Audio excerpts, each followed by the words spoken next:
Hello बच्चों, स्वागत है आपका हमारे यूट्यूब चैनल ओम लर्निंग क्लासेस में। तो आज की वीडियो में हम बात करेंगे बिल ऑफ एक्सचेंज के एक बहुत ही इंपॉर्टेंट टॉपिक के बारे में, जो कि है डिसऑनर ऑफ अ बिल। तो चलिए वीडियो शुरू करते हैं।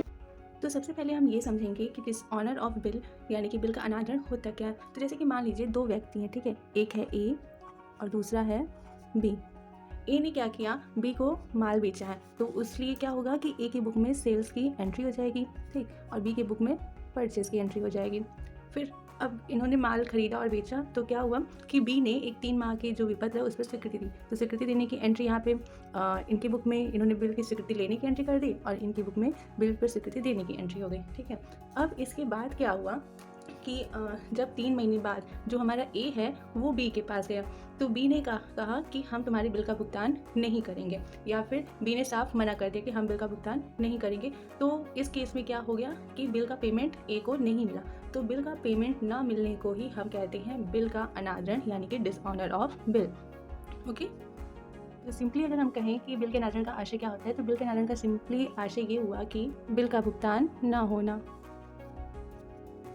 अब इसमें भी हमारे दो केसेस होती हैं, यानी कि बिल के भुगतान न होने के से रिलेटेड भी दो केसेस होती हैं। पहला कि एक देय तिथि पर बिल का अनादरण होता है और दूसरा देय तिथि से ही पहले, ठीक है, देय तिथि से पूर्व ही अनादरण हो जाता है। ये दो केसेस हमारे बिल के अनादरण के संबंध में होती हैं। अब देय तिथि का मतलब कि जिस दिन बिल का भुगतान तिथि है, देय तिथि है, उस दिन क्या किया, ड्रावी ने मना कर दिया, किसी भी वजह से, उसका कोई भी अपना पर्सनल रीज़न हो सकता है, तो उस वजह से उसने सीधे मना कर दिया। और दूसरा देय तिथि से पूर्व का मतलब क्या हुआ कि जैसे मान लीजिए हमने 3 माह का बिल लिखा, 2 माह बाद ही अगर ड्रावी को लग रहा है कि वो बिल का भुगतान नहीं कर सकता है किसी वजह से, या फिर किसी और कोई भी रीज़न है जिसकी वजह से भी जो है ड्रावी जो है वो भुगतान नहीं कर सकता है, तो वो पहले ही आकर के ए को बोल देता है कि हम आपके बिल का भुगतान नहीं कर सकते। तो उन दोनों ही केस में क्या होता है, बिल हमारा डिसऑनर हो जाता है।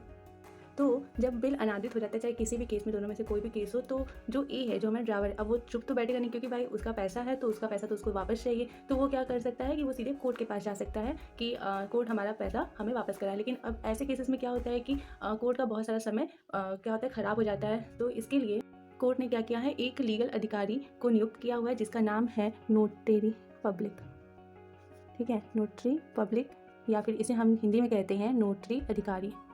तो ये एक तरीके से ऐसा अधिकारी है जो कि क्या करता है, जो बिल से संबंधित जितने भी मुद्दे होते हैं उनका जो देख रेख है वो नोटरी पब्लिक के पास ही किया जाता है।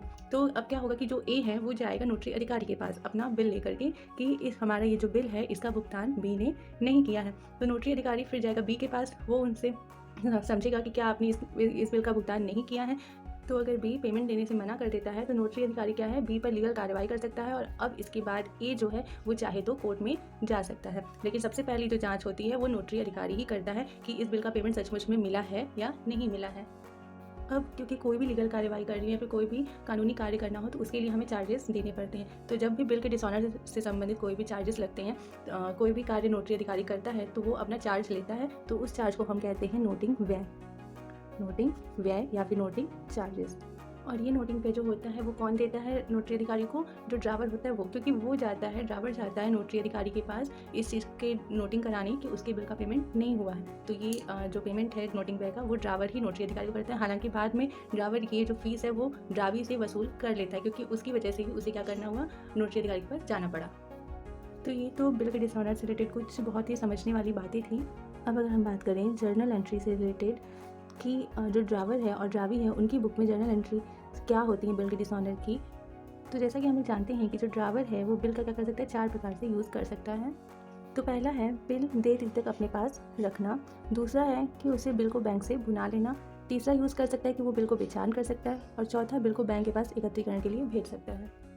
तो इन चारों ही कंडीशन में क्या होता है कि जो बिल के डिसऑनर होने की एंट्री होती है, इन चारों में ही वो अलग अलग होती है। सिंपली जो बिल के एक्सेप्टेंस की जो एंट्री ड्राइवर की बुक में होती है वो क्या होती है, वो होती है बिल रिसीवेबल अकाउंट डेबिट करते हैं हम लोग, और 2 में क्या करते हैं, ड्रावी का नेम। अब मान लीजिए यहाँ पे जो ड्रावी है वो हमारा बी है, ठीक है, तो हम यहाँ पर क्या लिख देते हैं, बी कर देते हैं। ये हमारी सिंपली जो होती है वो एक एंट्री होती है बिल के एक्सेप्ट होने की। अब इसी आधार पर हम क्या करेंगे, चारों केसेस में बिल की जो डिसऑनर की है वो एंट्री करेंगे। तो सबसे पहला कंडीशन है बिल अपने पास रखने पर। अगर ड्रावर बिल अपने पास रखा है तो उस कंडीशन में बिल अगर डिसऑनर हो रहा है तो उसकी एंट्री क्या होगी। अब जाहिर सी बात है कि बिल एक्सेप्ट होने के बाद अगर बिल ड्रावर अपने पास ही रखा है तो नेक्स्ट एंट्री जो बनेगी वो बिल के डिसऑनर की ही बनेगी। तो डिसऑनर होने पे सिंपली हमें सिर्फ एक काम करना होता है कि इसी एंट्री को हम क्या कर देंगे, अपोजिट कर देंगे। जब हम अपोजिट कर देंगे तो ये दोनों खाते जो है वो हमारे बंद हो जाएंगे, तो हमारा बिल डिसऑनर होने की एंट्री हो जाएगी। तो हमारी एंट्री क्या होगी, be debit to bill receivable account. ये हमारी पहले की कंडीशन में जो हमारा फर्स्ट कंडीशन है उस समय पे ये बिल के डिसऑनर होने की एंट्री होगी। यहाँ पे बी कौन है, ड्रावी है, तो ड्रावी जो भी होगा उसको हम लोग डेबिट देंगे, यानी drawee debit to bill receivable account जो है हमारा वो फर्स्ट कंडीशन में बिल के डिसऑनर होने की एंट्री बनेगी। अब सेकंड है हमारा क्या है, सेकंड बिल को बैंक से भुनाना। अब देखिए सिंपली क्या करना है ना कि इसमें एक चीज़ आपको मेनली याद रखना है, वो क्या है कि हमारा जो ड्रावी है उसके खाते को हमें डिसऑनर के टाइम पे बंद करना ही है। तो क्योंकि बी जो है हमारा एक्सेप्ट के टाइम पे क्या है, क्रेडिट है, तो जब हम उसे डेबिट करेंगे तो ही जो हमारा ड्रावी उसका खाता बंद होगा। तो हम यहाँ पे क्या करेंगे, सारे केस में हमारा जो ड्रावी है वो क्या हो जाएगा, डेबिट हो जाएगा।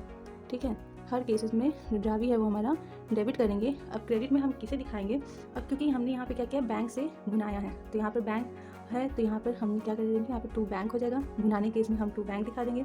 बेचान हमने किया, अगर मान लीजिए बेचान उसने किसको किया, सी को किया, ठीक है, तो यहाँ पर क्रेडिट में सी हो जाएगा। और बिल के एकत्रीकरण के लिए अगर उसने भेजा है यहाँ पे be debit to bill send to bank और कलेक्शन हो जाएगा। ठीक है, देखिए सिंपली ये डिसऑनर की एंट्री थी। हमें क्या करना होता है डिसऑनर के केस में, सिंपली जो हमारा ड्रावी है उसके अकाउंट को डेबिट करेंगे और जो भी सिचुएशन है उसके हिसाब से हम उस चीज़ को क्रेडिट करेंगे। जैसे अगर बिल अपने पास रखा गया तो नॉर्मल बिल रिसीवेबल को ही हम क्रेडिट करेंगे। बैंक से अगर बनाया गया है तो बैंक को हम क्रेडिट करेंगे। बेचान किए हैं तो जिसे हमने बेचान किया उसे क्रेडिट करेंगे अपने अकाउंट में, अपने बुक में, और एकत्रीकरण के लिए भेजे हैं तो ये बिल फॉर कलेक्शन को हम क्या करेंगे, क्रेडिट करेंगे। ये तो सिंपली जो है कि चारों केसेस में बिल के डिसऑनर होने की एंट्री हो गई। ठीक है, ये तो सिंपली डिसऑनर था। अब दूसरा केस क्या बनता है कि डिसऑनर होने पे नोटिंग चार्जेस भी अगर लगे हैं तो इन चारों केसेस में अगर मान लीजिए कि चारों केस में बिल डिसऑनर हुआ है और अब नोटिंग चार्जेस भी लगे हैं तो क्या हम इसके लिए क्या एंट्री करेंगे। तो सिंपली हमें कुछ नहीं करना है। अगर सिंपली डिसऑनर हुआ है तो ये एंट्री होगी फर्स्ट केस में, और अगर इसमें नोटिंग लगे हैं तो यहाँ पर हम लोग सिर्फ टू कैश या बैंक जो भी रहेगा जिस हिसाब से हमने पे किया है तो उस अकाउंट को हम क्या करेंगे, साथ में क्रेडिट कर देंगे। सेकंड कंडीशन में जो होता है यहाँ पे ये जो बैंक है इसके अमाउंट में ही नोटिंग चार्जेस को हम ऐड करें, तो ये क्या है, ये इंक्लूड है इसमें, ये इंक्लूडिंग चार्जेस है। ठीक है, जैसे मान लीजिए कि हमारा 10,000 का बिल था और 100 रुपये जो थे वो नोटिंग चार्जेस लगे, तो यहाँ पे बिल रिसीवेबल के सामने हम 10,000 दिखाएंगे, यहाँ पे कैश अकाउंट के सामने 100 रुपये दिखाएंगे और टोटल बी में 10,100 दिखाएंगे। बट जो सेकंड केस है इसमें जो 10,000 और 100 रुपये नोटिंग चार्जेस है वो दोनों को जोड़ के बैंक के सामने भी 10,100 और बी के सामने भी क्या करेंगे, 10,100 दिखाएंगे। सेम यही कंडीशन है बेचान करते टाइम भी कि इसमें भी जो है वो चार्जेस क्या रहते हैं, इंक्लूड रहते हैं। ठीक है, इसमें भी चार्जेस जो है वो इंक्लूड है, तो इसमें भी सेम 10,100 हम नोटिंग चार्जेस ऐड करके दिखा देंगे। नेक्स्ट जो है ये कलेक्शन के लिए, तो इसमें भी हम सिंपली टू कैश या फिर बैंक अकाउंट जो भी हमारा जो जिस हिसाब से हमने पे किया वो हम यहाँ पे दिखा करके नोटिंग चार्जेस अलग से 100 रुपये। ये जो कैश है दोनों ही कंडीशन में, ये जो कैश है इसमें हम लोग नोटिंग चार्जेस में जितना दी है वो रकम दिखाएंगे और बिल जितना था वो इसमें दिखाएंगे और दोनों को जोड़ करके ड्रावी में क्या करेंगे, दिखा देंगे। तो हमारे क्वेश्चन पे डिपेंड करता है कि अगर क्वेश्चन नोटिंग वे के साथ है तो ये पूरी एंट्री होगी, अगर बिना नोटिंग वे के है तो इसके पहले जो एंट्री थी नोटिंग चार्जेस को हटा करके वो करेंगे। और इन जो सेकंड और थर्ड कंडीशन है हमारा, इन दोनों कंडीशन में चाहे नोटिंग चार्जेस हो या फिर ना हो एंट्री यही सेम ही रहेगी, सिर्फ और सिर्फ अमाउंट में डिफरेंस रहेगा। तो ये तो थी सिंपली ड्रावर के बुक में चारों केसेस में बिल के डिसऑनर होने की एंट्री। अब आइए देखते हैं ड्रावी के बुक में क्या एंट्री होगी। जो ड्रावी है वो ड्रावी की बुक में क्या होता है कि जो बिल के डिसऑनर की सिर्फ और सिर्फ एक ही एंट्री होती है, वो चाहे इन चारों में से कोई भी केस क्यों ना हो, क्योंकि इन चारों ही केस का जो रिलेशन है वो सिर्फ और सिर्फ ड्रावर से है, इन चारों का कोई भी मतलब ड्रावी से नहीं है। तो इनका जो लेखा का जो फ़र्क पड़ा है वो इन ड्रावर की ही बुक पर पड़ेगा, ड्रावी को इससे कोई भी मतलब नहीं है। तो जब भी ड्रावी का जो बिल डिसऑनर होगा जब, तो वो अपनी बुक में जब एंट्री करेगा तो सिंपली वो जो एंट्री करेगा वो करेगा bill stable account debit to drawer. Drawer मतलब यहाँ पे मान लीजिए ए था हमारा ड्रावर, तो ए का नाम हम लोग लिख देंगे। तो ये सिंपली बिल के डिसऑनर होने की एंट्री हुई, क्योंकि ड्रावी की बुक में बिल के एक्सेप्ट होने की एंट्री क्या होती है, drawer debit to bill stable, इसका जैसे अपोजिट एंट्री होता है। तो ड्रावी की बुक में भी जब हम लोग बिल को कैंसिल करेंगे, डिसऑनर करेंगे, तो उसकी बुक में भी बिल के एक्सेप्ट होने की just opposite entry bill stable account debit to drawer यानी कि ए लिखा जाएगा। और अगर ये तो सिंपली डिसऑनर की एंट्री होगी, अगर इसमें नोटिंग चार्जेस ऐड हो चुके हैं तो उस कंडीशन में यहाँ पर सिर्फ और सिर्फ bill stable account debit noting charges account debit to drawer हो जाएगा। जैसे मान लीजिए अगर हमारा बिल जो है वो 10,000 का है, नोटिंग चार्जेस 100 रुपये, तो ड्रावर में टोटल हम 10,100 रुपये दिखा देंगे। तो चारों ही केस में ड्रावी की बुक में सिर्फ और सिर्फ एक यही एंट्री होगी, सिर्फ डिफरेंस तब होगा कि नोटिंग चार्जेस है या नहीं है, तो उस हिसाब से हमारी एंट्री थोड़ी सी चेंज होगी। बाकी इन चारों कंडीशन का कोई भी असर जो है वो ड्रावी की बुक में नहीं पड़ेगा। तो बच्चों ये जो हमारी वीडियो थी वो थी बिल के डिसऑनर के कॉन्सेप्ट को क्लियर करने के लिए कि किस बिल मेनली बिल का डिसऑनर होता क्या है, इसमें क्या क्या कंडीशंस होती हैं और किस टाइम पे हम डाबर और डाबी बुक में कौन सी एंट्री करते हैं। तो आई होप कि आप लोगों का कॉन्सेप्ट अब क्लियर हो चुका होगा। अब नेक्स्ट वीडियो में हम मिलेंगे डिसऑनर से रिलेटेड एक न्यूमेरिकल के साथ, और तब तक के लिए आप देखते रहिए हमारे यूट्यूब चैनल ओम लर्निंग क्लासेस। और अगर आपको ये वीडियो पसंद आया हो तो please like, share and subscribe करना बिल्कुल भी मत भूलिएगा। Thank you.